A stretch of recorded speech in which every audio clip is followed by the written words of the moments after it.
jaa ngeen jëf ci ànd bi ak ñun ITV waxtu xabaaru marax yi la gën a fees bokk na ca nim lu jëm ci mbirum politique soppi code électoral bu Sénégal mënta ñàkk ngir mën a may Karim Wade Khalifa Sall bokk ci élection ci Sénégal gi nañ leen amnistier gis-gisu Moundiaye Cissé mu jiite ONG 3D daañu ko dégg ci biir xabaar yi mu ne la day tax ba démocratie bu Sénégal gën a law dañ ñëw na mu gën a yaatoo doon ci bokk itam benn wàll ci xibaar bu ñuy jukkim lu jëm ci mbirum Grand Yoff ñàkkum kaaraange ba fa am jaaxal askano fa yeewoo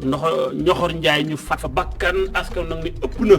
ca nag fi ñu toll ni tembe bu defu ndànk daañu def ni ngatt geen moo koy fajal seen bopp lañ bëgg a def bu defu ndànk daañu ci ñëw ànd ca gëstu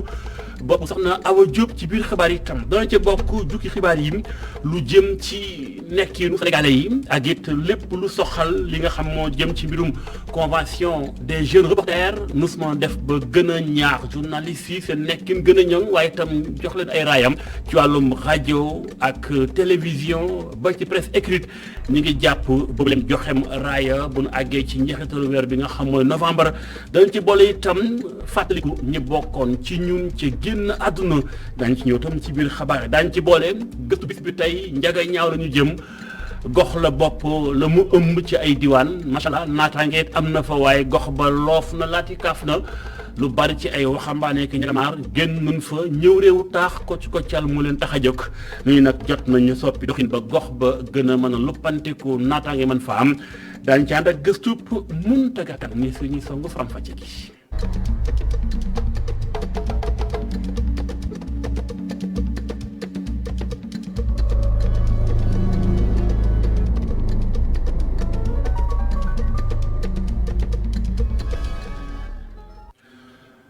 ñu gërëm leen ci ànd bi ak ñun tàmbali jukkib xabaaru marax yi faram-fàcce gi jëm ci mbirum politique faaw ñu soppi lii di L31 ak L32 ci code électoral bi war a mën a may Karim Wade Khalifa Sall bokk ci élection ci biir Sénégal nañ leen amnistie itam mënta ñàkk loolu mooy suuxat démocratie bu réew mi samay kàddum Moundiaye Cissé moo jiite ONG 3D kuréel guy sàmm ak doomu aadama mu ni dafa jot Sénégal def ci wàllu googu ndax sunu xar kanam ci wàllum démocratie mi ngi tàmbalee lëndëm saa yi nu xëyee moom la ñuy teewlu waxtaanam ak ITV. lépp li nga xamante ne nekk na accord ci dialogue bi dugg na ci code bu bees bi bokk na ci ni ñuy falee maire léegi day soppi maire bu njëkk citoyen duñ ko fal citoyen ay conseil la daan fal ñoom ñu def lu leen neex fal ku leen neex loolu soppeeku na léegi citoyen bi muy dem di vote ji dina xam kan lay fal. ba pare système bi majoritaire ak proportionnel tamit soppi nañ ko nga xam ne ñiy jóge ci proportionnel bi mooy ëpp doole loolu day tax aussi démocratie gën a sax ci gox yeeg goxaan yi beneen bi mooy abandonné nañu parrainage ci élection locale yi te am daf ci amoon parce que parrainage ci élection yëpp la waroon am abandonné nañ ko beneen bi mooy les entités indépendantes léegi mun nañ bokk ci élection yi te daanul am ci élection locale pour dire donc am na coppite yu bëri yoo xam ne dina am ci code bi am na nag ay points yoo xam ne amagu ci ay déggo yoo xam ne président bi moo ko war a àtte benn bokk na ci li ñuy wax article L31 L32 moo concerné kaaw ñoom Khalifa Sall ak Karim Wade nga xam ne buñ la daanee nga tëdd kaso article yooyu dafay wax ne da ngay bu fekk selon li nga def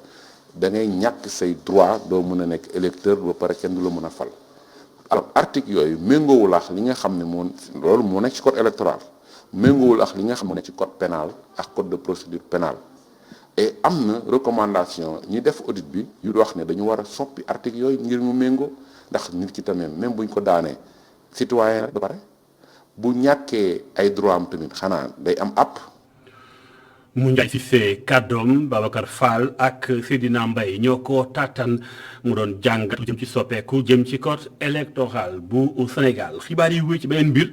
njiitu réew Sénégal président Macky Sall doon na ko junjum dana jël chef de village yi daal di leen di jox ak neexal maanaam ndàmpaay goo xamante ni dañ cay tax ñu gën ci am sukkandikum ba seen liggéey gën a mën a ñoŋ ñu gën a def seen rôle ci nekk yu askanu Sénégal taxawaay ba ca war. Sédhiou ni waaw loolu bu amee kon faaw ñu tàggat village yi ban gën a mën a xam seen taxawaay lan la njaxiñ ban la ñu mën a amal askanu Sénégal yu ko tàggatu bañ ca noppee nañu lu am solo la loolu mooy tax seen liggéey gën a ñoŋ ñu xuus Sédhiou ànd fa correspondance Ousmane Demba. nekk ay borom dëkk ci diwaanu Sédhiou lu toll ci ñeent fukk nit ñoo teew ci ndajem xeltu mi nga xam ne Mohamed Diété nekk président conseil départemental bu Bounkiling moo ko organisé ca Diaroumé. ñu bëri nekk nañu borom dëkk waaye xamuñu taxawaayu borom dëkk ni mu dayoo parce que taxawaay la boo xamante ne bu am solo la bu am importance la tamit ndaxte ñooy taxawal sous-préfet ñoo fi nekkal préfet ñoo fi nekkal gouverneur. kon boog taxawaay la boo xamante ne képp ku ko doon war nga xam taxawaay bi naka la tëddee. mi nekkoon préfet ca Bounkiling moo leen tàggat ci li war a nekk rôle ak responsabilité maanaam taxawaayu borom dëkk. war nañ leen naka la nit war a mel pour nekk chef de village naka la war a def pour nekk chef de village maanaam yan këyit lay joxe pour nekk chef de village. bañul ndono bu fekkee kii donn ñëpp d'accord nañ ci amul benn problème waaye dès que kii donn doyul nit ñi. alors là du mun a nekk chef de village je crois que loolu nit ñi comprendre nañ ko li ci des mooy wax nañ leen lépp lu nit fu nit mën a jaar ba nekk chef de village bu baax. ci tour borom dëkk yi Sidou Fati nekk seen njiit association régionale rafet na li nu mel waaye di fàttali ni tamit njiiti réew mi li nekk seen itte jamono ji. ku ñu amul kayit monsieur le président de la république vraiment yow ya war a faciliter tâche bi auprès du président du tribunal pour que vraiment affaire kayit bi nu yomb man président bi amul arrêté kayit yi yëpp dama ko dajale yëpp envoyé. ñu fàttali ni ca diiru benn fan ñi teewoon ca ndaje mi xeltu mi tàggat na leen bu baax lu jëm ci anam yu ñu war a yor seen dëkk. Ousmane Demba jaajëf jóge Sédhiou wàccaat ci Ndakaaru xolu Sénégal jëm ca Grand Yoff foofee jàppale ni moom ñàkkum kaaraange nga fa nekk na bopp askanu fa yeewoo seen xol jax na lool ñoxoor njaay ñu far fa bakkan lii moo leen lu koy indil saafara ñu ngi nag def ndànk daañu dagg seen yet teg fajal seen bopp jëflanteeg samba boo yëfay lëmbe donte alkaati yam ña ngay def ay opération di jéem a jàpp yenn ci ay samba boy waaye ba léegi ñu des na xambin Awa Diop def na fa xuus ànd fas dina mbay reportage. bëccëg bu mel ni yeneen bëccëg yi lañu fi nemmeeku fii ci Maka 3 benn quartier bu Grand Yoff di zone bu nga xam ne la ñu fi nemmeeku ay agression bëccëg ni ki guddi bari na lool fan yi ñu génn rek ñaar ci doomu aadama ñàkk nañ ci seen bakkan ay ndaw sax taxawal doxub ñaxtu ngir ñaawlu ñàkkum karange gi waaye mel na ni nemmeeku nañu fi ab dal suñu sukkandikoo si waa ji dëkk fii di rafetlu patrouille yi nga xam ne police mi ngi ko fi amal saa su ne. waaw maanaam jeunes yi am leen wax gàcce ngaalaama ndax chaque jour maanaam ñu seen waar di job ndax ñu ngi sécurité grand pour l'instant ñu ngi sécurité grand yow pour l'instant ku fi defate ay genre dégâts yi mel noonu ñu dal sa kaw mais man damay wax naan loolu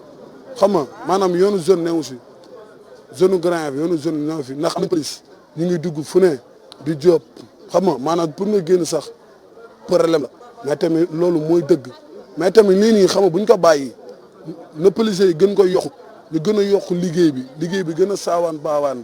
ndax tey jii tey ñoom ñoo yor suñu kaaraange.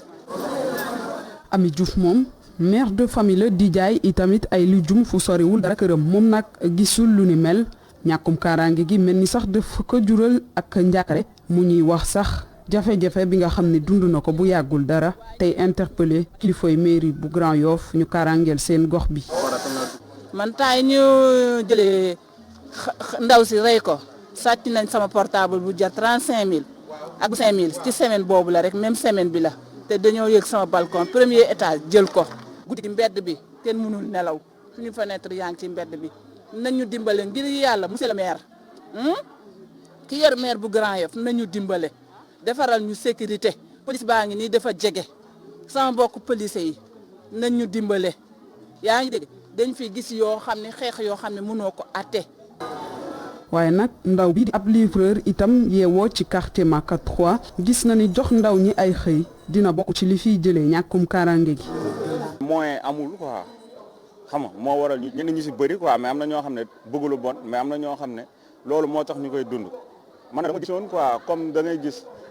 fii dafa bëri woon ay chômeur booy bëri dañuy entraîné ñëw toog. ñu si bëri amuñu woon liggéey nañ jox booy ay emploi ba nga xam ne booy duñu tal dara lu dul liggéey ama tamit mënoo liggéey sonn ñëw naan da ngay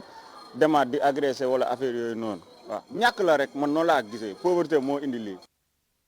ay agression yu ñu nemmeeku ci commune bu Grand Yoff poussé ci week-end bi ñu génn ay ndaw ñu mobilisé wu ni dootuñu nangooti lu ni mel ci seen dëkkuwaay bile ni ki boobu ba léegi nag mu di police wala gendarmerie ñu ngi fay amal ay descente saa su ne waaye bu ñu sukkandikoo ci yenn ci askan yi fi yeewoo dafa jot ñi nga xam ne ñoo kilifay gox bi def ci jéego yu am solo ngir jëlee fi ñàkkum kaaraange gi. soxna Awa Diop jaajëf bu fekkente ni fi mu toll nii Tembe Grand Yoff ñàkk na kaaraange gox yu bari ñu ngi koy dund moo tax jàpp gi am noonu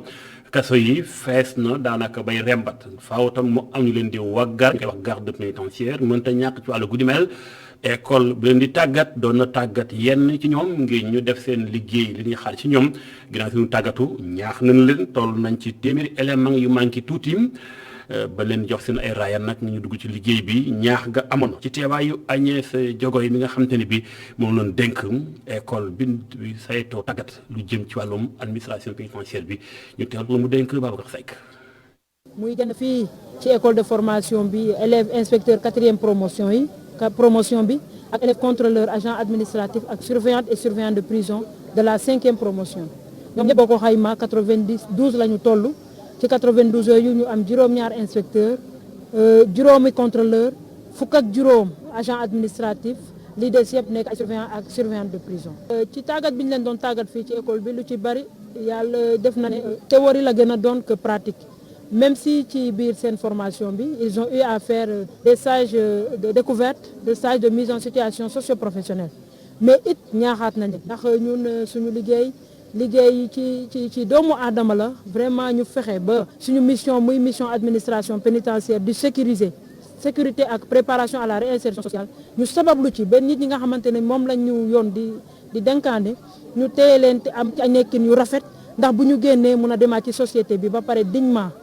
ba pare ci biir kaso yi ñu jéem a respecter seen yelleef ak seen àq ndax bu ñu génnee daal ni ñu duggee woon ñu génnee noonu. ñu dugg ci mbirum paju gi bëccëg bi nu jagleel lu jëm ci sage-femme yi mooy soxna yi réew lu jigéen ñi di leen saytu bu nu wannee lor ba fekk ñuy mucc màggales na ko ci Sénégal porox ndol la ñu def ñoom waa hôpital ba ndupp Youssou Mbargane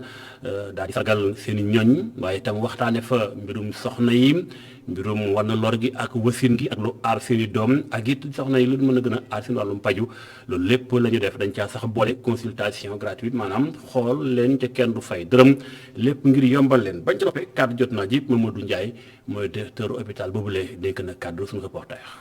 dafa am li ñu naan journée mondiale bisub sage-femme ñoom moom bisub mondial léegi nag dañu ci profité ñoom sage-femme yi seen association départementale bi ñoo organisé seen journée ñëw organiser collecte de sang ñoom sage-femme ñoo ko organisé association départementale des sages-femmes ñoo organisé collecte de sang bi ñu seet si moom nag ñu ne dañu bëggoon defal may population yi consultation médicale gratuite mooy ku ñëw ñu faj la doo fay dara man nangu leen loolu autorité hôpital boobu nangu leen loolu te loolu la ñuy dawal tey bu ngeen gisee hôpital jigéen bu fa ñëw di faju doo fay dara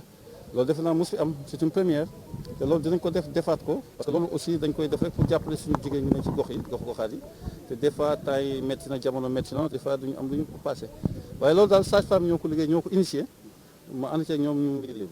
bi waaw comme ni nga ko waxee chantier yaa ngi nii loolu yëpp autorité la li ma mën a wax mooy que d'ici fin d'année Rufisque dina am banque de sang loolu kii dem naa centre national transfusion sanguine waxtaan naa ci professeur Saliou Diop keroog bi may yóbbu lettre bi sage-femme yi demandé pour organiser collectif sax waxtaan naa loolu c'est presque jàpp nañ site bi yëpp d'ici fin d'année rek dina sotti donc te ngi amee banque de sang dina tax baax nit ñi soxla sang bi yooyu mu gën a gaaw parce que fi mu ne nii bu ñu ko soxlaa fii dañuy dem di ko wuti Dakar mais avec lii di am fin d'année dina tax affaire yi avancé daal te loolu autorité yi suñu ministre Diouf Sarr ministre de la santé moo ko doxalee noonu moo ko bëggee noonu. mi ngi noonu waa Youssou Mbargane ca sage-femme yi ak seen doxalin ak dimbali soxna yi lu ni mel nag média bee koy wane parce que xibaar yi ñu àndal rajo télévision ba ci presse écrite ñooy jokk xibaar yi ba askan wi mën koo yëg ku ne mën caa jariñu lu ni mel nag kon sargal leen ñoom itam mënta ñàkk convention des jeunes reporters kuréel gu ëmbalam taskatu xibaar yi ñu ca gën a nekk ci digg dóomu ñu war leen a wane ni ak jàmbaar te ñu ngi koy doxal li gën a fes ci liggéey bokk na ci la production maanaam liggéey boobu day doon ci wàllum rajo wala sax télévision wala ba ci ay xët di presse écrite bi daañu leen sargal bu naagee ci ñaar fukki fan ak juróom-ñaar ci weeru novembre bii dépp maanaam liggéey bi ku ci ne boo jàppee bëgg nga caa bokk war nga mën a yóbbu la nga liggéey becc ko ci kanam li fekk fanweeri fan septembre gi ñu dëgmal loolu lépp duñ ci ànd wàccaay gàkk na demee ak maam Seynabou Babou. Ensuite, il décide de partir pour le prix média et par l'enfant. prix média et droit de l'enfant mooy lu yees li ñu indi ci gala national bu presse bi année bi mooy nekk fukkeelu édition bi. prix bi nag li ñu ko jaglee mi ngi tudd prix média et droit de l'enfant maanaam day sargal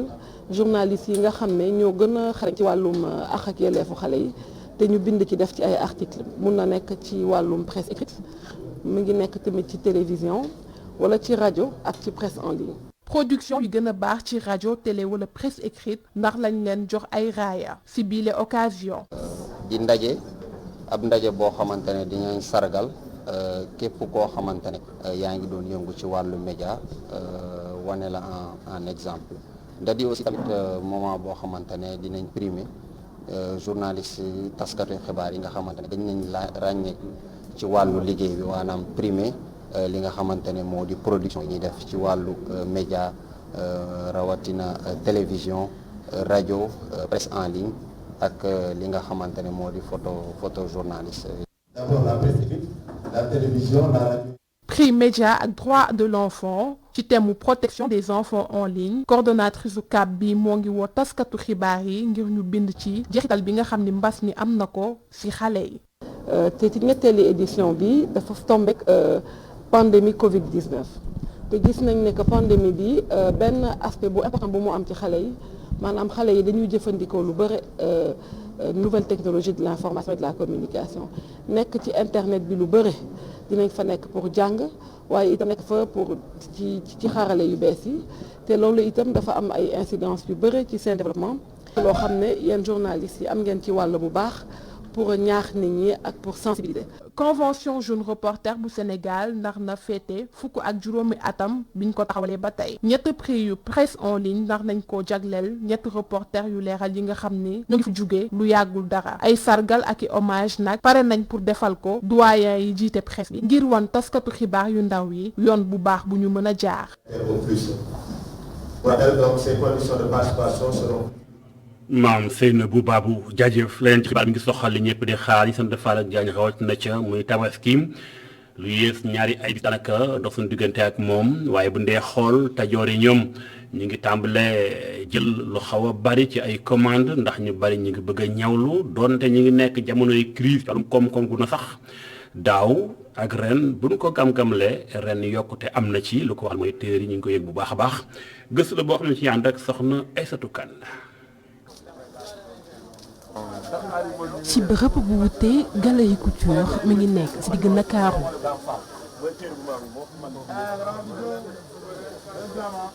ab rukk moo ñu jëmal ci ñawkat yi fi nekk fii nag xumb lool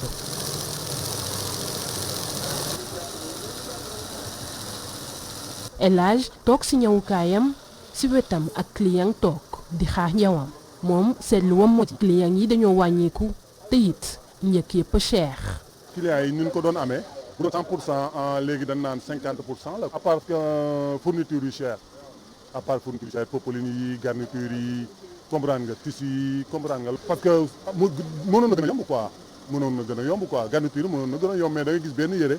borom bu la si bëggee fay benn 25 da nga jënd 15000 yi garniture wala 20000 garniture. ci bërëb bi ku nekk ngi farlu ci liggéeyam ñaw. passé ba ca sax garniture Abdou Niang kenn ci ñoom di ñawlu ñàkk ndimbalu ministère de l'artisanat. ñëw nañ ba fii gars yi signé nañ fi ay kii jox nañu ay quarante yi dem na ñu ne presque dañoo war a def ay genre benn fonds force Covid ba xam ne ay affaire aide la mais gisuñu ko ba tey ñu ngi ko doon dégg nag waaw ba dañu ko xaar nag mais gisuñu ko tamit ñu ngi seetaan gis nañ ñu jàppale artistes yi gis nañ ñu jàppale fecckat yi gis nañ jàppale woykat yi. mais pourquoi pas tamit ñun téer yi. beneen xar kanam lañu fekk centre commercial Touba Sandaga extension fii nag daa yaatu te dal ñëwkat bi ñu fi fekk amul dara lu ko metti ci liggéey bi wuteeg daaw client yi yokku na te it wàññi na njëgu ñaw yi. woon na trop ci ñun nag parce que da nga daan xëy ñi pour nga gis client boo ñëw sax problème la quoi ndax problème seetlu yooyu quoi mais bii moom. ah macha allah sant nañ daal sant nañ par rapport ak yi fi passé ak yeneen xam nga clients yi daal ñu ngi ñëw ndànk-ndànk. nee nañ lu bari parce que si ñëw dana la problème Covid bi parce que xaalis am na ñoo xam ne ñu bari sax dañ lay woo ni buñ la joxee ñaw nii xam nga si benn côté duñ la sax jox avance yow yaay débrouiller sa xaalis xam nga pour ñawal leen parce que say client lañ ñoo xam ne yàgg nga leen ñawal ay at. tabaski bi lu nar a bëri liggéey ci ñawkat yi coronavirus bi indil leen daaw ay jafe-jafe ci seen liggéey ren ñoom ñi lee seen xel dal na.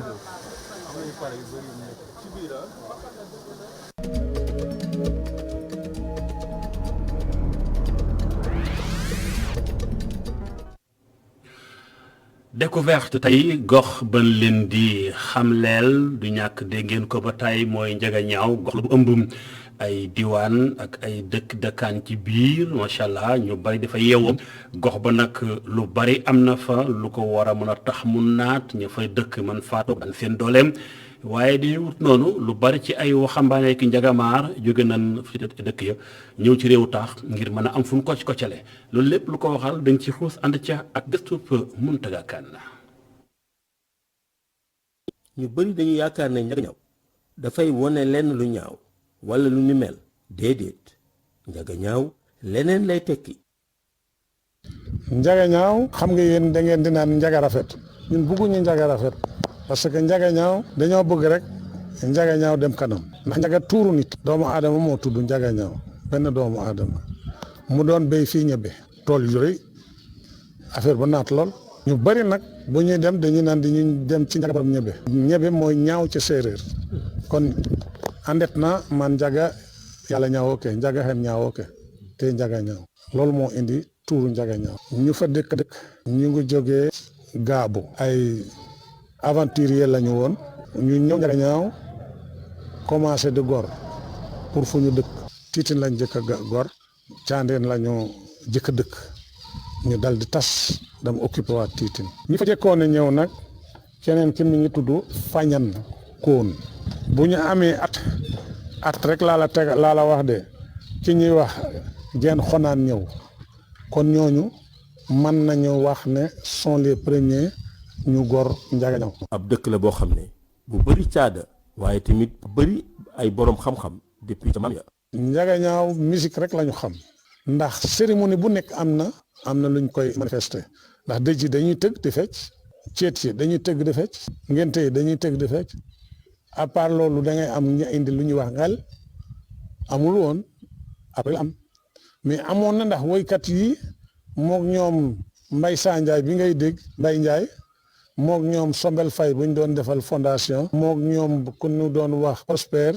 Malick Diouf ak ñoom Jaata ñoom ñëpp ñu ngi fi woon di def loolu et puis bien avant ma naissance ou la naissance même de mon père affaire yooyu dafa mos a am. kon les séeréer continuer. wàllu xam-xam bu ñuul séeréer yu Njagañaaw fi ñu ne woon nañu ne ba tey dara bu bëtteekoo ba suñu jonn tey yi waxuma sax Njagañaaw wande si séeréer yëpp xam-xam bu ñuul boobu. je ne parle même pas de Njagañaaw. sera difficile à abandonner. siiw na lool ne Njagañaaw dafa bëri ay cadre ak intellectuel yu def ay jaloore ci réew mi. waaw loolu def naa woy bu yàgg la te dëgg la sax aussi parce que boo seetloo histoire Sénégal fépp fi nga xam ne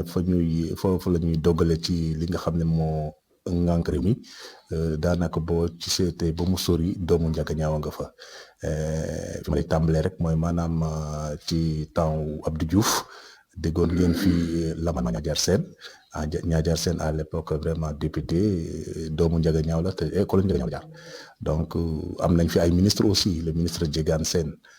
sous Abdoulaye Wade kooku aussi vraiment doomu Njagañaaw la te fii la jàngee am nañ aussi vraiment des professeurs d'université yi nga xam ne ci ay universités yu mag la ñu jàngale am nañ sax aussi ay directeurs généraux donc ay ambassadeurs donc en tout cas daal fépp fi nga xam ne daal dañ fay lim maanaam kàngam ci wàllu jàng boo seetee ba mu soree doomu Njagañaaw ngi foofu. mais moom loxoom taxu ko jot ginnaawam noonu ba tax muy ut ay wàllu ci bitim réew. Les sources de revenus, c'est naturellement les recettes ordinaires qui proviennent des différentes taxes, les taxes sur l'occupation de taxes. fi maire bi di jëlee koppar ci ay taxes la ci garage bi ci marché bi ci ay patente yu ci boutique yi ak it li aju ci wàllu publicité am nañu tamit ñaari luuma ci dëkk bi li ñuy jot nag doyul wante am nañu tamit ay ndimbal yu jóge ci nguur gi fonds de dotation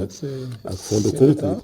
ak it fonds d'équipement boo xam ne ci wàllu collectivité locale yi lay jëm am nañ tamit ay yeneen fonds spéciaux yoo xamante ne mu ngi jóge suñu partenaires yu jóge nekk ci commune Saint-Herblain ci France muy def ak ñoom nag ay déggoo benn convention maanaam benn déggoo boo xam ne day daal di am diiru ñetti at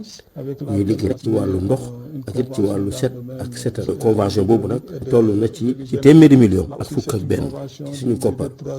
waaye nag des na lool soxla nañu ndimbal waaye tamit ñu ngi liggéey ci projet bi nga xamante ni moom moo war a développer dëkk bi.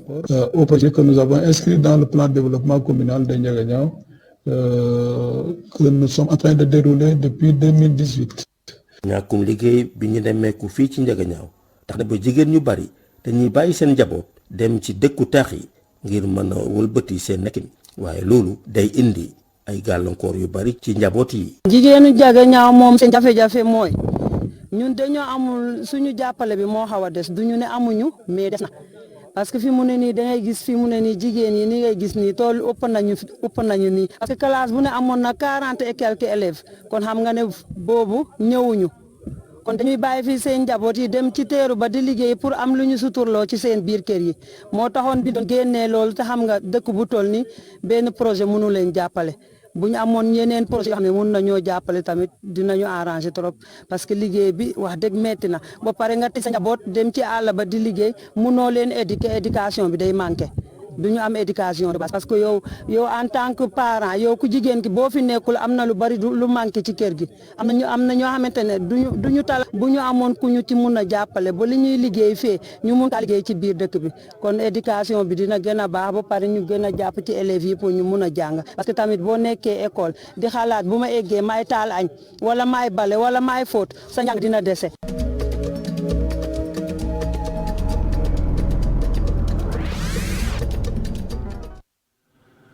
Mountaga Kane jaajëf waa Ndiaganiao tam jàngeen jëf waaye tam jàngeen jëf ci ànd beek ñun ci ETV li moo la fla ci xibaaru marax yi sant leen gërëm leen di leen ànd ak suñuy programme dana am jotaay xibaar incha allah 19h45 lay doon ci kàllaama français lu ko mu ñu bàyyi leen la total ak Serigne Alhassana Fall ak i ganam jàngeen jëf